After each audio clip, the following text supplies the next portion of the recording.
¡Se les va a ir por atrás! ¡Tírenle de ahí, cabrón! ¡Tírenle! ¡Tírenle con el pinche!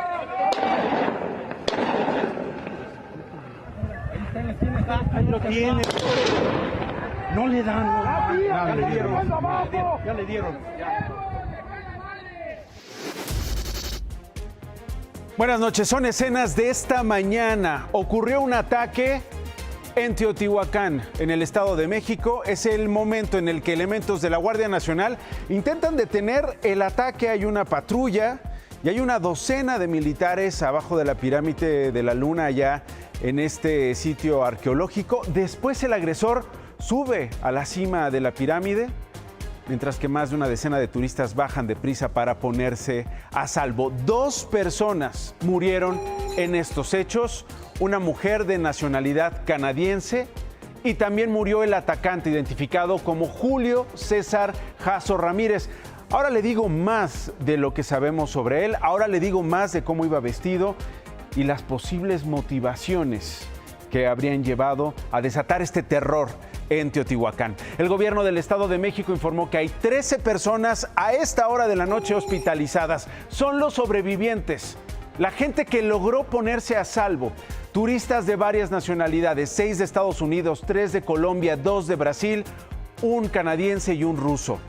2 de las víctimas son menores de edad. Estamos hablando de pequeños de 6 y 13 años. Queremos que traigan a las personas que siempre se negaron, como es la señora administradora. Ella siempre dijo que mi sobrina no entró, que no había nada en la oficina, que desaparecieron a los vigilantes. ¡Exigimos devolverse! El cuerpo que salió de Avenida Revolución 829 realmente era el de Edith.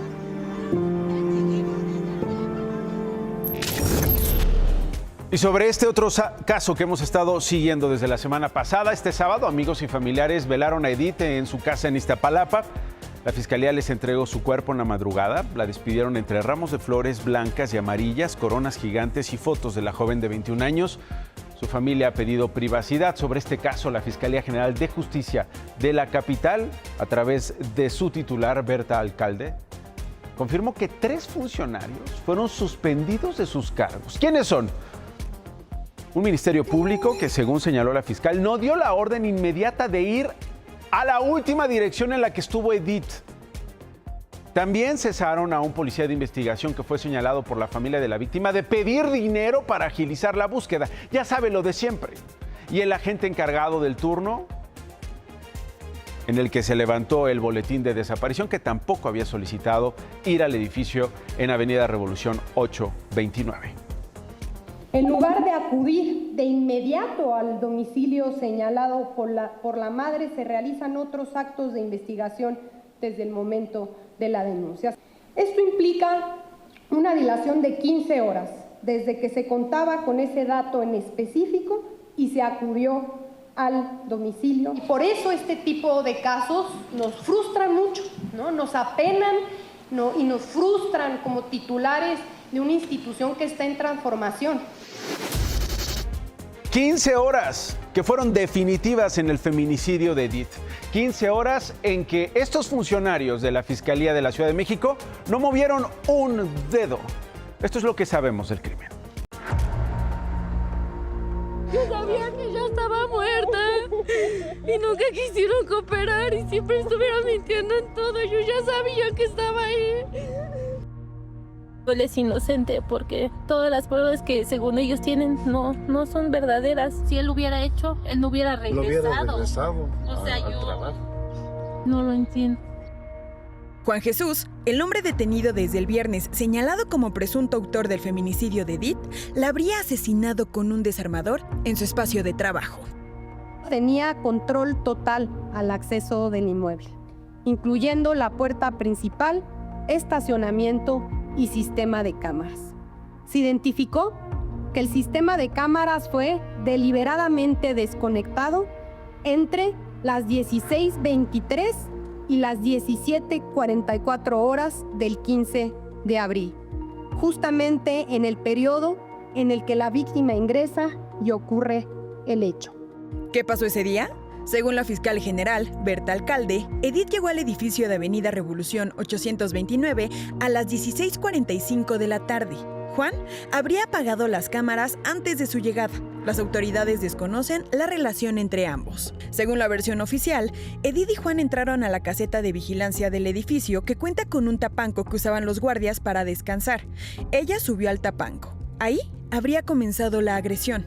Juan la atacó con un desarmador en varias ocasiones. El cuerpo de ella tenía heridas en el tórax. No se sabe si él arrastró su cuerpo o lo aventó desde arriba.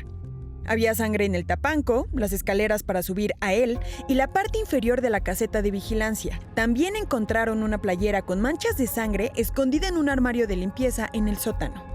Fue observado por parte del guardia del siguiente turno realizando limpieza de la caseta con cubetas y trapeadores inusuales. La empleada de limpieza del edificio localizó una cartera perteneciente a Edith en el bote de basura del baño de la caseta, a la que solo ella y los guardias tenían acceso cotidianamente. Juan también habría vuelto a apagar las cámaras 3 veces más en la madrugada. La fiscalía señala que durante ese tiempo ocultó el cuerpo de Edith. En Imagen Noticias de la Noche conversamos con Emanuel, uno de los 9 hermanos de Juan. Nosotros nos conocemos perfectamente con quienes interactuamos y jamás mencionó a esta Edith Guadalupe. Juan trabajaba en un esquema de 24x24. Emanuel dice que el día en que murió Edith, la esposa de Juan, Rosario, lo notó raro. Lo veía con miedo, lo veía asustado, pero pues que ella le decía que tenía y que él no quería responder y que él pues se quedaba callado, que inclusive no quiso comer. Mi hermano solo decía que no pasaba nada. Emanuel menciona que Juan le hizo llegar una carta a su esposa a través de su abogado. En ella le pide: no se agüiten, todo va a estar bien. Le pide a su esposa que se dirija hacia la de recursos humanos de su empresa, que le pueda pagar los días trabajados. ¿Él dice soy inocente? No comenta nada de soy inocente, solo comenta que todo va a estar bien. No es justo que él esté ahí con miedo, porque a él lo amenazaron y yo estoy muy segura. Yo lo conozco, es mi hijo y yo lo veo.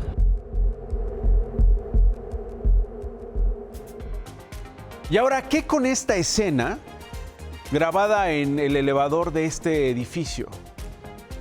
La fiscal Berta Alcalde habló sobre esta escena, habló sobre un video que Juan le habría mandado a su esposa Rosario 10 días antes de la desaparición de Edith, y donde se observa a este hombre de más de 50 años entrando al elevador del edificio con esta mujer que se ve mucho más joven que él, a la que besa y a la que manosea. Según las autoridades, este sujeto no está relacionado con el feminicidio, pero sí reside en el edificio con su esposa. El día de la desaparición, ¿qué pasó? Bueno, salió temprano, regresó tarde, y cuando encontraron el cadáver, la pareja estaba en el aeropuerto. Ya rindió su declaración ante la fiscalía y también va a ser investigado por estas escenas y sobre todo con estas explicaciones. ¿Es verdad que existe aquí un corredor de trata de personas, de explotación en Patriotismo, en Avenida Revolución, en la Ciudad de México? ¿Qué hacían estas jovencitas entrando y saliendo en estas propiedades? ¿Quién las explota? ¿Quién las explotaba? ¿Y cómo las reclutaron? Si es que ese es el caso, si es que esto se está investigando. Y hay otro asunto en el que los familiares están pidiendo justicia. Son familiares de Karen Mariel Juárez, una joven que murió tras caer de un auto en movimiento el 8 de febrero. Se manifestaron frente a la Fiscalía de Justicia para exigir que su muerte sea investigada también como feminicidio. Dicen que antes de perder la conciencia, Karen les dijo que su pareja la habría agredido. En los días en los que estuvo internada, le amputaron las piernas, le hicieron varias cirugías y falleció 12 días después.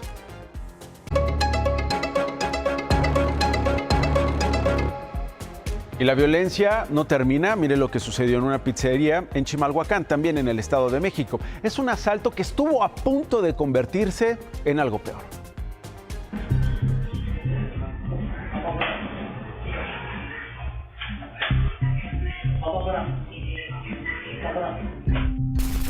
Un sujeto ingresa con cubrebocas, una gorra y un arma de fuego en la mano izquierda. mientras con la otra aplica una llave en el cuello de un hombre vestido de verde y le pega un golpe con el arma en la cabeza. Ordena a una mujer salir del lugar. Ella se levanta y guarda su teléfono. De inmediato llega otro sujeto.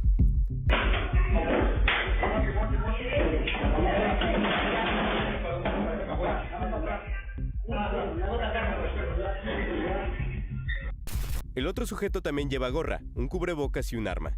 Empuja a uno de los trabajadores del lugar, que trató de salir mientras le dice que se encargue de la caja. El primer asaltante pide a la mujer que salga, mientras sigue con la llave en el hombre de verde. El agresor lo tira al piso mientras su víctima muestra las manos rendido. El asaltante toma un celular tirado. Ambos ladrones salen del lugar, todo en 30 segundos.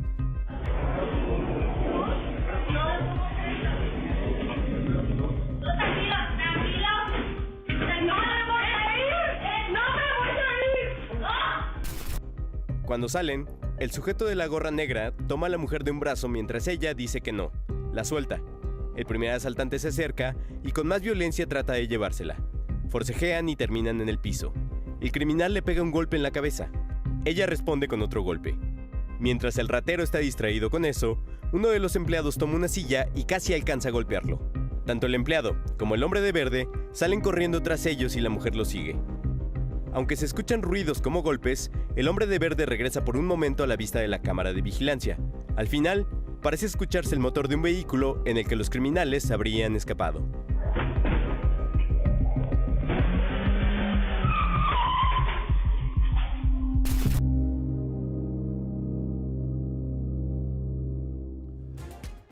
Esto habría ocurrido el viernes. Hoy la Fiscalía del Estado de México nos comentó que no se ha presentado denuncia alguna por estos hechos, pero la autoridad ya inició una investigación de oficio, pero hasta ahora no hay detenidos.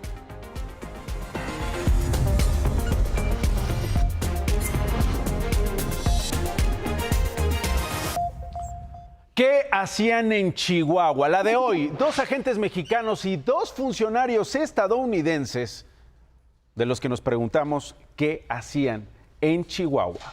Murieron este domingo en un accidente automovilístico en este estado del norte. En la mañana la presidenta Claudia Sheinbaum dijo que tampoco nadie en este caso le había informado del operativo con agentes de los Estados Unidos en territorio mexicano.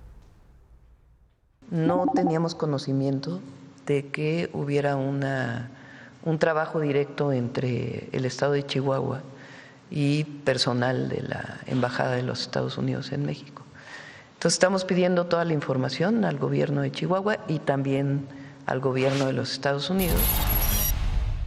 Ayer, en el primer comunicado de la Fiscalía de Chihuahua sobre este tema, se había manejado la versión de que el accidente sucedió cuando los agentes mexicanos y estadounidenses regresaban de un operativo de destrucción de laboratorios clandestinos en el municipio de Morelos. Pero hoy, después de las declaraciones que acabamos de ver de la presidenta, el fiscal de Chihuahua, César Jauregui, cambió totalmente la versión. Ahora dice que los agentes ni siquiera estaban en el lugar del operativo donde se aseguró el narcolaboratorio y que venían de una capacitación a 9 kilómetros de distancia. Jamás informó de que hubiera participación de agentes norteamericanos en el operativo, porque no había agentes norteamericanos en el operativo que condujo a el aseguramiento del narcolaboratorio, quizás de los más grandes que se habían localizados. A ver mañana qué es lo que dicen desde Chihuahua y a ver qué es lo que se informa desde Palacio Nacional. Por su parte, el embajador de la Unión Americana en nuestro país, Ronald Johnson, lamentó las muertes y afirmó que las víctimas habían dedicado sus esfuerzos a enfrentar uno de los mayores desafíos de nuestro tiempo. No niega la versión del accidente, pero tampoco abunda en por qué no se había dado información, como dice el gobierno mexicano, de quiénes eran y qué hacían en nuestro país estos agentes de los Estados Unidos.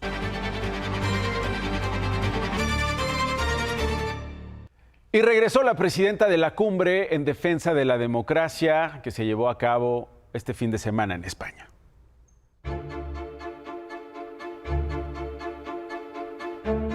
Después de varios años de un estira y afloja, los lazos entre México y España han vuelto a tejerse. La presidenta Claudia Sheinbaum asistió a la 4ª cumbre en defensa de la democracia en un viaje express de viernes a domingo a Barcelona. No hay crisis diplomática, nunca ha habido.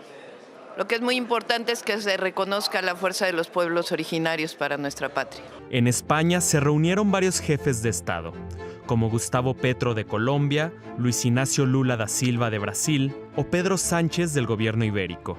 Vengo de un pueblo que reconoce su origen en las grandes culturas originarias, aquellas que fueron acalladas, esclavizadas y saqueadas, pero que nunca fueron derrotadas. Porque hay memorias que no se conquistan y raíces que nunca se arrancan. El común denominador en los discursos de los líderes mundiales fue Donald Trump. Nenhum presidente de nenhum país do mundo, por maior que seja, tem o direito de ficar impondo regras a outros países. Nenhum. Nós não podemos levantar todo dia de manhã e dormir todo dia à noite, sabe, com Twitter de un presidente de la República amenazando el mundo. De estar del lado correcto de la historia.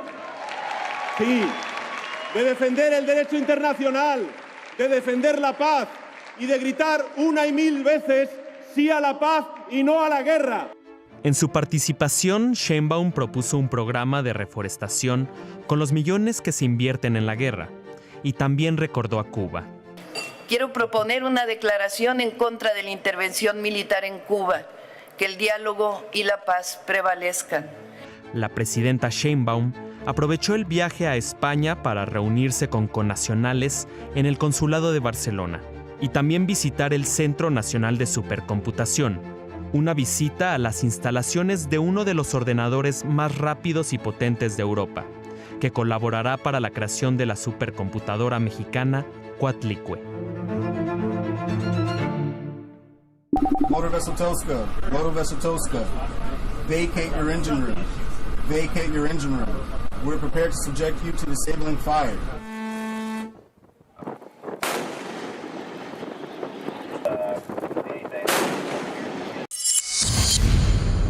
Son escenas de las tensiones en el estrecho de Hormuz, este cruce medular para los combustibles que complica la desescalada en Medio Oriente. Esto pasó el fin de semana, así fue como este destructor estadounidense interceptó un buque de carga con bandera iraní que navegaba a 17 nudos por el mar Arábigo.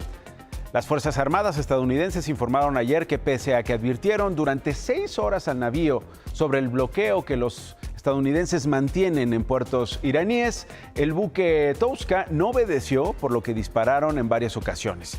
Este buque sigue bajo custodia de la Unión Americana. Y aunque el acuerdo de cese al fuego ha sido violado por la Unión Americana e Irán, el mismo está a punto de llegar a su plazo en 2 semanas. Un funcionario de alto rango iraní dijo que su país está considerando participar en una nueva ronda de negociaciones en Pakistán. Simple y sencillamente, Trump no ha podido con Irán. Asegura que, a diferencia de lo que dicen los medios, él sí está ganando la guerra. No la ha terminado, no ha vencido a Irán, pero dice que va ganando la guerra. Y por mucho. Y el bloqueo que no van a retirar hasta que haya un acuerdo está destruyendo a Irán, con pérdidas de $500 millones al día. ¿Quién gana? Seguramente Estados Unidos no.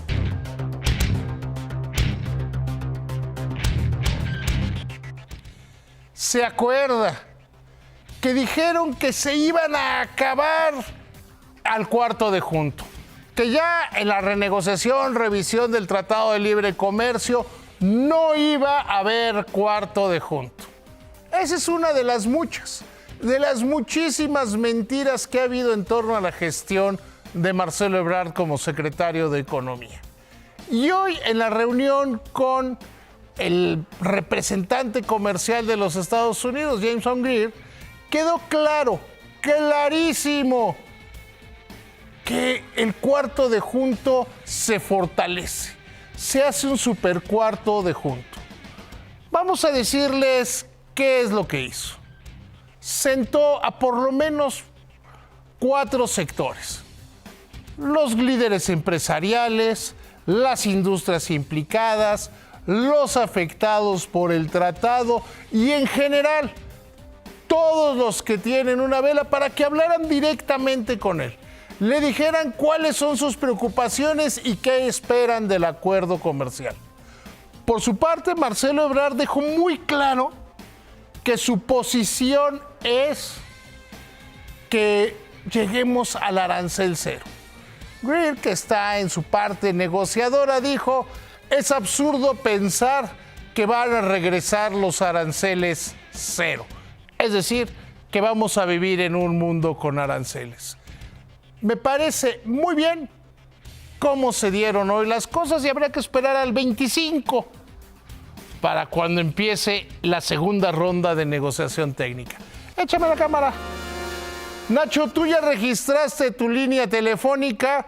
Dice la Comisión Nacional de Telecomunicaciones que no va a haber prórroga. Yo no les creo. Pues a ver, David, porque efectivamente dicen 30 de junio, último día, y no tienen planeado modificar este término de registro. Así que hágalo ya se lo explicamos, se lo voy a compartir en redes sociales también para que lo lleve a cabo y no le agarren las prisas. Gracias, David, voy a pausa y regreso con más, no se vaya. La última, y me voy con esta escena, es una joven en las calles de Culiacán, atacada por abejas, más de 200 piquetes. Efectivos de la Sedena intervinieron con humo, la mujer se reporta estable. Esto en Sinaloa, pero en Puebla, en Tehuacán, un hombre falleció por múltiples picaduras, precisamente de abejas africanas, y 2 personas más resultaron heridas de gravedad. Gracias por elegirnos, nos vemos mañana.